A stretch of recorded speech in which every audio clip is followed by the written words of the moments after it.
দুর্নীতি বিরোধী অভিযান ব্যাপকভাবে শুরু হয়েছে।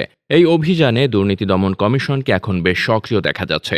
একের পর এক বিভিন্ন দুর্নীতির কেচ্ছা কাহিনী ফাঁস হচ্ছে। দুর্নীতি দমন কমিশন আদালতের দ্বারস্থ হয়ে আদালতের মাধ্যমে বিভিন্ন সন্দেহভাজন দুর্নীতিবাজের বিপুল পরিমাণ সম্পদ ক্রোক করছে। ইতোমধ্যে বেনজির আহমেদ ছাড়াও মতিউর রহমান, এনবিআরের একাধিক কর্মকর্তা, পুলিশের একাধিক কর্মকর্তার সম্পদ এবং ব্যাংক অ্যাকাউন্ট জব্দ করা হয়েছে। অন্তত ৫ জন কর্মকর্তার বিদেশ যাত্রার উপর নিষেধাজ্ঞা আরোপ করা হয়েছে। আর এই প্রেক্ষাপটে এখন প্রশ্ন উঠছে যে দুর্নীতি দমন অভিযান আসলে কার বিরুদ্ধে হচ্ছে।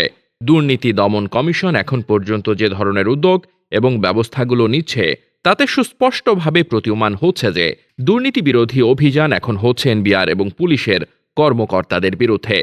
দুর্নীতি দমন কমিশনের একজন ঊর্ধ্বতন কর্মকর্তা নাম প্রকাশ না করার শর্তে বলছেন যে এখন হঠাৎ করেই অভিযান হচ্ছে না, দীর্ঘদিন ধরেই দুর্নীতি দমন কমিশন কাজ করে যাচ্ছে এবং এই কাজের প্রেক্ষিতে যাদের বিরুদ্ধে সুনির্দিষ্ট অভিযোগ এসেছে সেই সমস্ত অভিযোগগুলো প্রাথমিক তদন্তের পর যাদের দুর্নীতির প্রাথমিক তথ্য প্রমাণ পাওয়া যাচ্ছে তাদের বিরুদ্ধেই ব্যবস্থা গ্রহণ করা হচ্ছে।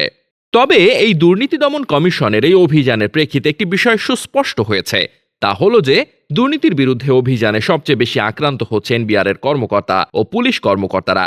এখন পর্যন্ত এনবিআরের অন্তত 7 জন কর্মকর্তার বিরুদ্ধে দুর্নীতি দমন কমিশন বিভিন্ন রকমের ব্যবস্থা গ্রহণ করেছে। অন্যদিকে পুলিশেরও 8 জন বিভিন্ন স্তরের কর্মকর্তার ব্যাংক অ্যাকাউন্ট জব্দ সহ বিভিন্ন ধরনের ব্যবস্থা গ্রহণ করা হয়েছে। স্বাভাবিকভাবে মনে করা হচ্ছে যে দুর্নীতি দমন বিরোধী অভিযানের প্রধান টার্গেট হল এনবিআর ও পুলিশ। তবে দুর্নীতি দমন কমিশন এই ধরনের বক্তব্যকে অস্বীকার করেছে। দুর্নীতি দমন কমিশন বলছে যে পুলিশ বা এনবিআর নয়, বরং যারা দুর্নীতি করছে তাদের বিরুদ্ধে ব্যবস্থা গ্রহণ করা হচ্ছে। তবে দুদকের সাম্প্রতিক তৎপরতায় পুলিশ এবং এনবিআর এর মধ্যে এক ধরনের অস্বস্তি তৈরি হয়েছে। প্রায় 200 এনবিআর এর কর্মকর্তা এখন দুর্নীতি দমন কমিশনের জালে রয়েছেন, এমন খবর এখন এনবিআর এর কর্মকর্তাদের আতঙ্কিত করেছে। অনেক কর্মকর্তাই এখন নানা রকম দেন দরবার করছেন, অনেক গুরুত্বপূর্ণ দায়িত্ব থেকে নিজেদের গুটিয়ে নেওয়ার জন্য তদবির করছেন।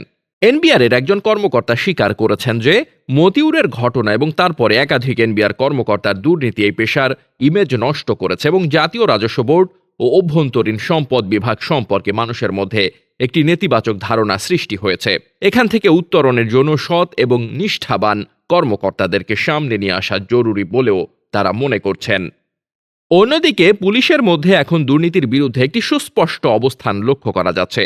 পুলিশ প্রধান হিসেবে চৌধুরী আবদুল্লাহ মামুনের চাকরি নবায়নের প্রেক্ষিতে পুলিশ প্রশাসনে এখন নিজেরাই একটি শুদ্ধি অভিযান শুরু করেছে বলে জানা গেছে এবং পুলিশ প্রধান তার চুক্তিভিত্তিক নিয়োগ নতুন করে পাওয়ার পর জানিয়ে দিয়েছেন যে দুর্নীতির বিরুদ্ধে শূন্য সহিষ্ণুতা। তবে দুটি প্রতিষ্ঠানের বিরুদ্ধে অভিযান হলেও সামগ্রিকভাবে দুর্নীতি দমন কমিশনের সাম্প্রতিক তৎপরতা দুদককে একটি ইতিবাচক জায়গায় নিয়ে গেছে। Desk report, বার্তাবাজার।